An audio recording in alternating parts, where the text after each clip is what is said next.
Hey everybody, welcome to another edition of Secure the Seat Live. My name is Minda Hart and I am your host. So excited to be here with you. I know last week, I don't know about you, but it took everything out of me last week. And so always look forward to being here with all of you to talk about all the things that get us closer to our seat at the table and make the workplace better than we found it. If you're watching us on LinkedIn, hey. If you're watching us on Twitter or on YouTube, happy that you're here. Make sure that you use the chat because we do take a look at that. Let us know how your weekend was because we also want you to not just listen to the conversation, but also engage with each other because this is just another opportunity for you to build your social capital. If this is your first time with us, you're probably wondering why I have a Drake t-shirt on. If you've not been here, if you've been here with me all the time, then you already know Drake is one of my faves. I am a lover of grits and rap lyrics, and there's a little asterisk that has Drake there because that's mostly who I listen to a lot. And so shout out to Kanika Tolver, who bought this shirt for me for my birthday. It was such a thoughtful gift. And so this is my first time wearing it. I'm really excited for you to be here because today we're going to talk about racial justice and DEI. Because, so many people are asking, what is the role of diversity, equity, inclusion inside the workplace during this time period? We had such an interesting conversations that started to pop off in 2020, and we don't want to stop in 2021. We want all gas, no break. And so I thought about who do I need to have on this call today to have that honest conversation. And I couldn't have thought of any other person other than Garland Fuller, who is an inclusion strategist. And so make sure that you include your questions because we'll get to as many as we possibly can. So without further ado, I'll bring Garland to the stage. Hello. How are you? I'm so good. It's so good to be here. So good to see you. I know. Happy belated birthday to you. You are an Aries queen as well. That's right. Always getting things done. We are the get it done folks. We are the get it done folks. If there's nothing, people probably say a lot about Aries, but the one thing they can never say is we don't get it done. We get it done. Okay. May not be the way you thought we were going to get it done, but we get it done. We get it done. Welcome, my friend. Please tell everybody a little bit more about you who may be finding out about your work for the very first time. Yes. So I feel like a accidental inclusion strategist. I loved doing a lot of this work without really having a name for it. And I think a lot of folks who do this work didn't necessarily have this title now. There are these titles that are now here.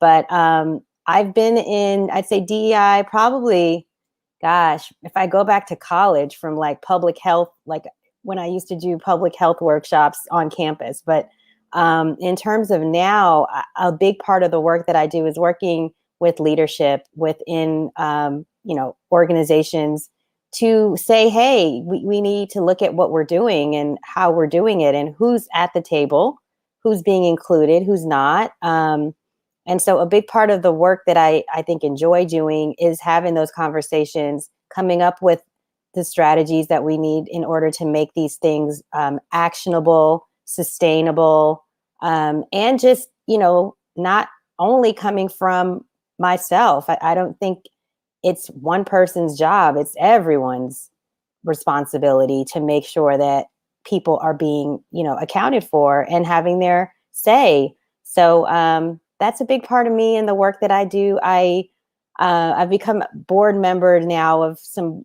organizations and also now podcast. I have a podcast called Full Circle with Garland, where I do career storytelling with folks who are not only doing great work, but social impact work. So super excited to be here. Awesome. Yes, please check out Garland's podcast. I'm not saying that because I was a former guest, but we're going to drop it in the chat because that episode is really good amongst others. So make sure that you take a listen to that. So Mike, my right-hand man behind the scenes, will drop that into the chat. So Garland, I'm sure you hear this first question a lot, but last year, a lot of companies were making, platitudes. We're talking about how racial justice, Black Lives Matter, and then we enter into 2021 and not as many companies have been speaking up, stepping up about the voting rights and how that systemic racism is showing up in certain states as it pertains to Black and brown voters. So I'm curious, what advice do you have for companies and orgs who say that they shouldn't get involved with politics?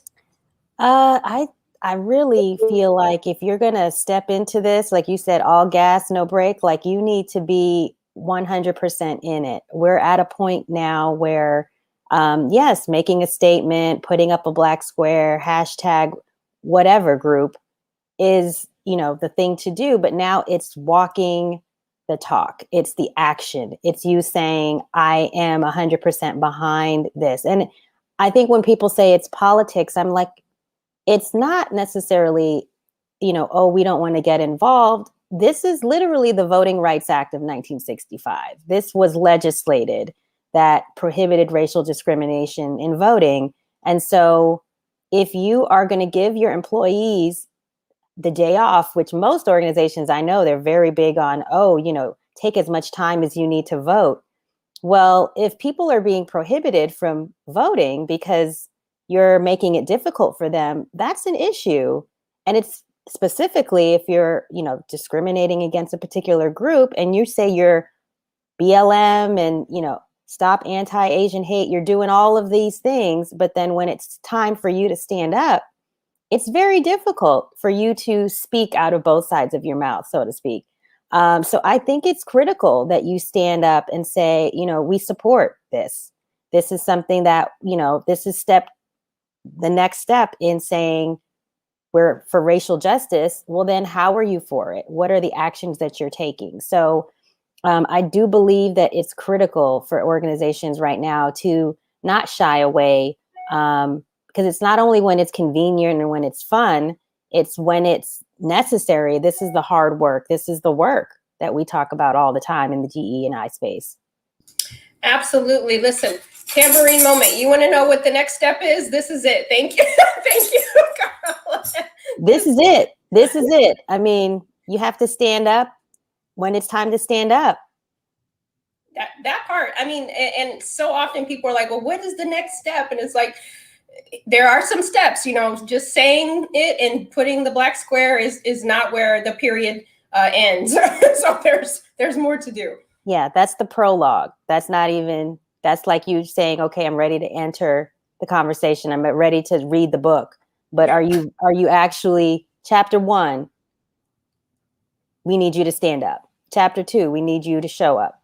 We need you to put your money where your mouth is. Are you supporting these organizations and in what capacity? It's more than I think a lot of organizations probably anticipated. And this is why you need to have people inside helping you to understand this, because it is a new way of thinking about this. I don't think organizations prior to now have had to make any stand, haven't had to make any statements. It's usually been like, just let's go along to get along. And, we're not going to have to say anything other than just, we just want everything to be fair and just. But fair and just is not just in the workplace, it's outside the workplace. These same folks that are working in your organizations, if they have to stand in line all day to vote, that's a problem. Mm-hmm. Yeah, that is a huge problem. I'm glad that you pointed that out. And you also pointed out that I know that this is new for some companies, right? Obviously, racism and oppression is not new, but the way in which companies are showing up, many of it is new for them, right? Definitely. The other question I have for you is, as a DEI practitioner, we often talk about the future of work, which in my opinion, we're in the future of work, but what do you see the role of a DEI practitioner? You made a comment before saying that it's not just you all's job to make sure that the workplace works for everybody, which I agree, it takes all hands on deck, but curious what you think, like maybe some coming trends or what that might look like in terms of those who are thinking about the industry right now. Yeah. So, I mean, I feel like practitioners right now, whether you're being hired as a consultant externally or you're actually inside of an organization, it's a lot of initially just discussion, which I think people, when they hear discussion, they're like, oh, are we just going to be talking about it? But what discussion and dialogue is coming to an agreement on terminology, coming to an agreement on, where we are in our journey, coming to an agreement on, what do we need to move forward.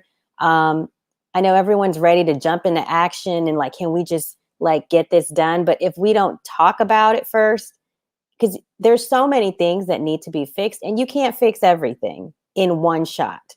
You have to kind of make a list of priorities. As a result, you then develop strategies. As a result, you then look at the policies and the systems and the practices that you have in place that are biased, that are problematic. You start to create new KPIs and infrastructure to hold everyone accountable. And all of this stuff takes a little bit of time. And it's not a done. I think we're always looking at, well, if we could just get this program and just do that initiative, and then, if we could just hire this many people, and we're starting to count heads, which drives DEI people crazy.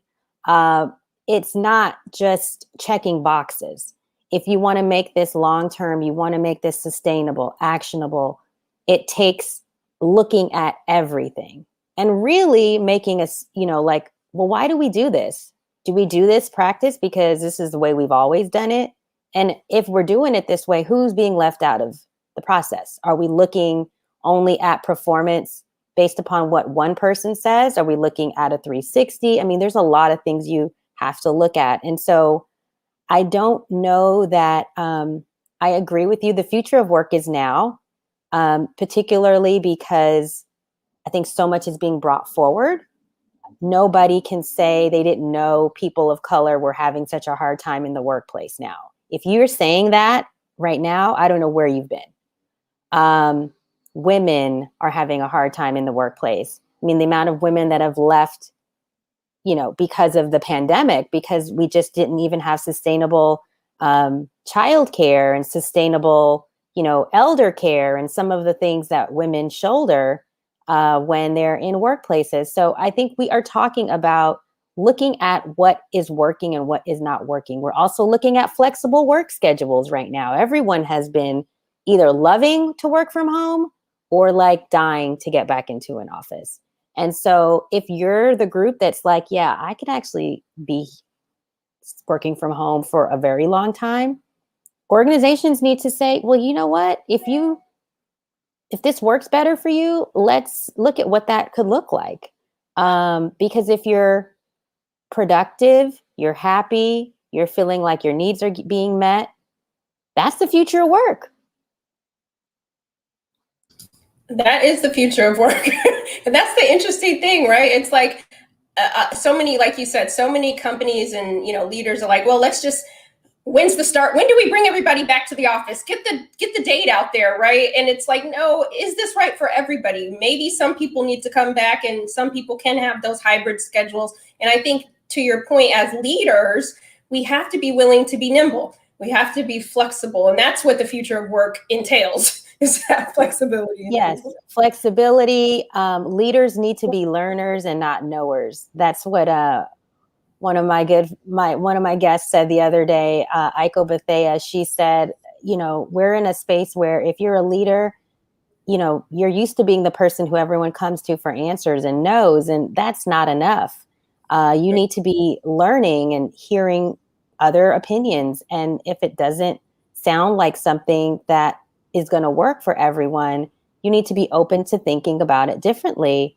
And if you're only saying, well, only senior management wants to come back, and as a result, everyone needs to come back, that's not going to work. Yes. So listen, share this with your staff, share this with leaders. There is other ways to think about how we do work, and it doesn't have to be so static.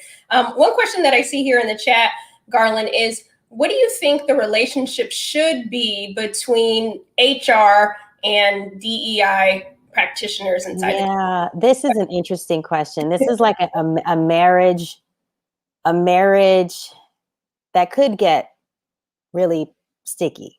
I think when I've seen it work well, it's that HR and DEI understand that they're on the same team, and they are there to not only, the HR folks with a lot of the compliance and the risk management side, But the DEI folks also coming in and saying, again, who are we including? Is this equitable? How are these policies working for the whole and not just parts? Or depending on, what level you are in the organization or what revenue you bring in for the organization. When we work together, it, I think, is really, really, really great things happen. It becomes sticky and contentious when, HR and DEI are pitted against each other. And it's like we're not on the same page and we have different agendas. And I don't believe that is necessarily, not only is it not productive, but I don't think that it yields the best outcomes. It's huge. It's huge that I think we see each other as bridge builders, as how can we create a new way forward instead of I'm stuck in my box, you're stuck in your box, we're going to be fighting against each other. It doesn't work like that. We need to open our minds, expand our thinking. It can't be just one way. And I think there are organizations that are doing a good job of it. So shout out to Netflix. I'm going to put them out there because I know some folks who work there doing great work. Vernee Myers, awesome woman. I think when DEI and HR are empowered to work together, the outcomes are tremendous. But when it's like one group is being put against the other, not good. That part, be a bridge builder, right? I mean, if we're all working for the same organization and we're thinking about the same mission, values, and goals, then why wouldn't we want to make sure that we move things forward? So thank you for sharing that, Garland. Very important. We'll take another question from the audience. I think I saw, yep. When you think about self-promotion to navigate the corporate ladder, do you think that can be done virtually? Great question, Dwayne. Thank you. Ooh, I mean, I think it's about the currency you've built up. If you are new to an organization, if you are still, getting to know people, you need to be around folks to promote yourself. They need to get to know you. They need to know who you are. If you've been there for a while, people know you. They can, count on you, whether you're in the office, you're not in the office. Huge. But promotion of self is one part. The other part is other people promoting you. Who's wearing your t-shirt, as they say? Who's your, sponsor? Who's your person who, when they are in these meetings, are saying, no, you need to remember to look at this person. And I know you talk a lot about that, Minda. Like, you need to have your squad, your people who are there to keep you top of mind when the promotions get talked about, when the special projects are being doled out.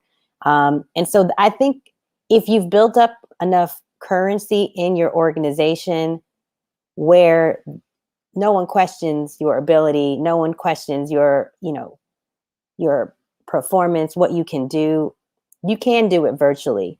I think you have to already have that relationship. If you're starting a new thing, or you weren't necessarily the most outgoing and people knew your name before pandemic, it's going to be harder. You're going to have to do more. You're going to have to pick up the phone. You're going to have to, really make yourself accessible. But I think it can be done depending on the situation.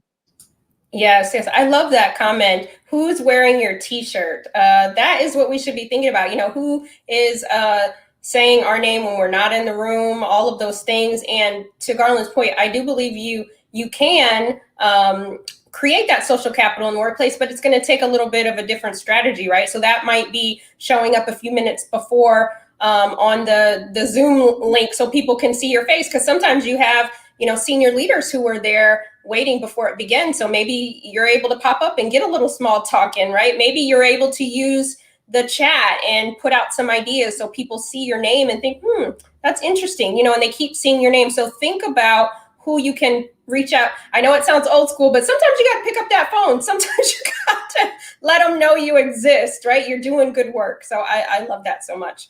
Garland, my other question to you is, I know that because DEI has become a very hot career track.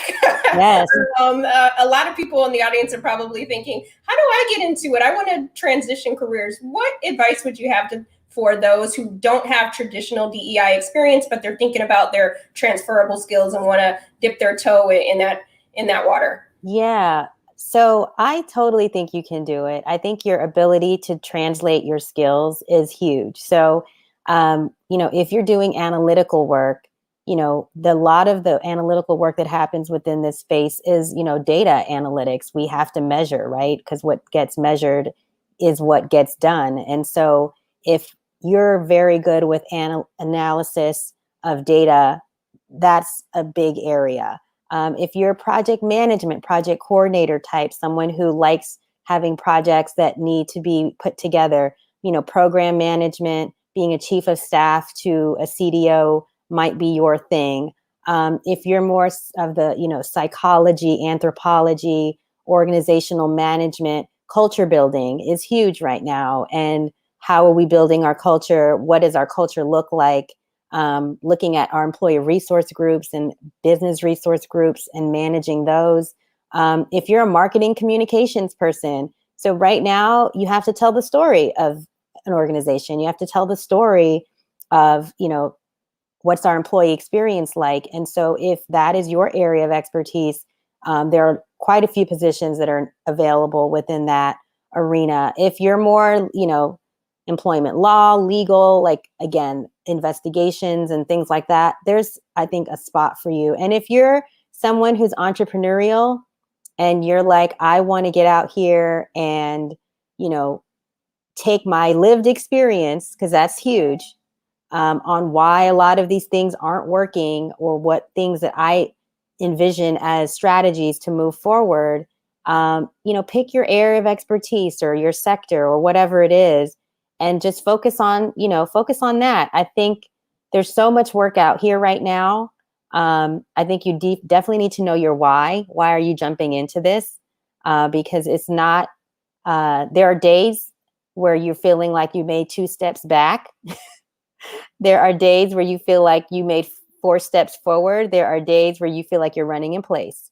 And so it's not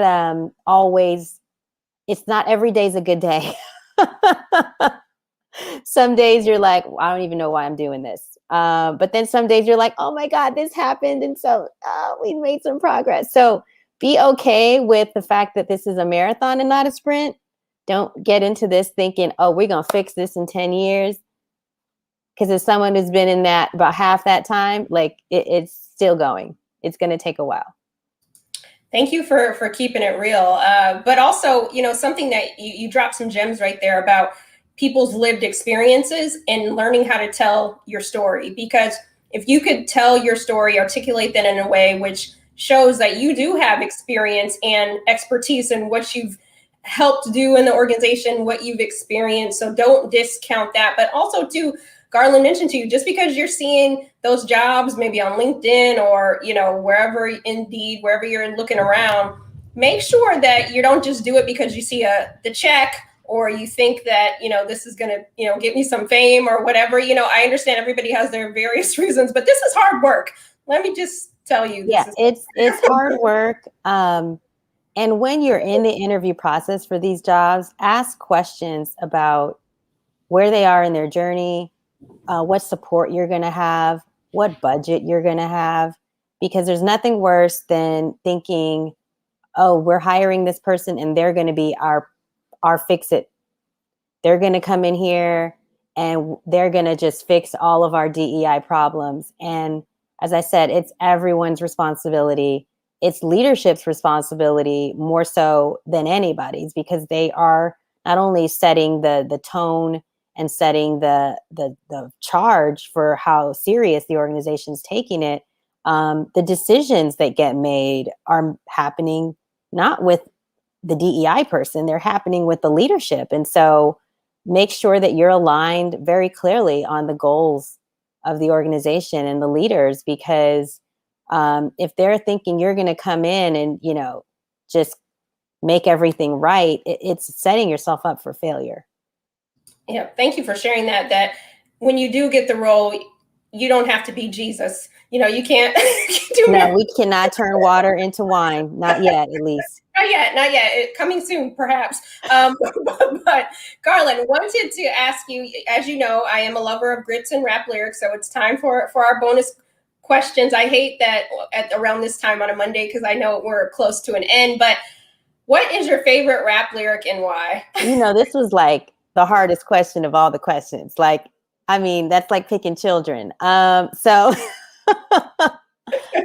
so it was so interesting because I'm old school. So I'm talking like Most Def, Lauryn Hill. Like I go back with, for me, hip hop, and it's a vibe, but it's also like you spitting knowledge and game. So for me, and you're gonna love this because it's for you, I think, a thing. Lauryn Hill, how you gonna win when you ain't right within? I feel like so much of the work that I do, you have to be right inside of yourself. You need to be called to do this. And from a place where it is about centering just humanity, really. And so you got to get right with yourself before you do anything. You got to put your oxygen mask on before you help anybody. And so for me, that is the lyric. How you gonna win when you ain't right within? How you gonna win? There's no other way. There's no other way to win. I love it. I love it. And yes, you know that I do love that lyric. And for all the people who have not had a chance to listen to Lauryn Hill, if you're not consider yourself from maybe the rap genre that we are, make sure that you go, because that whole album and others of hers still bumps. So thank you for that, Garland. And then the other question I wanted to ask you, oftentimes people say, oh, I have to be have a title to be a leader. And I believe that everybody has the capacity to lead. You can start right now at any time. So for those who are all leaders, which we all are, what is one piece of advice that you would give them to make the workplace better than we found it? Oh, one piece of advice to make the workplace better than we found it. I really feel like you need to show up as your authentic self. The only way any of this changes is if you shine your light, if you do what you are here to do. You have to be, prepared to tell your story, and whatever that looks like, especially if it doesn't look like what the mainstream narrative is, which I think a lot of us don't have the mainstream narrative story. And so that is huge, showing up as yourself and saying, this is who I am and this is what I'm about. And this is what matters to me, because none of this changes if we're pretending to be somebody else. If we're pretending to, that everything's okay, or that, I got me at home and then I got me at work, and the two shall never meet. And you're like living a Dr. Jekyll, Mr. Hyde existence. That is painful. So I want y'all to just show up and show out as your amazing self in a way that makes you feel like you're honoring who you are. Yes. Did you catch that?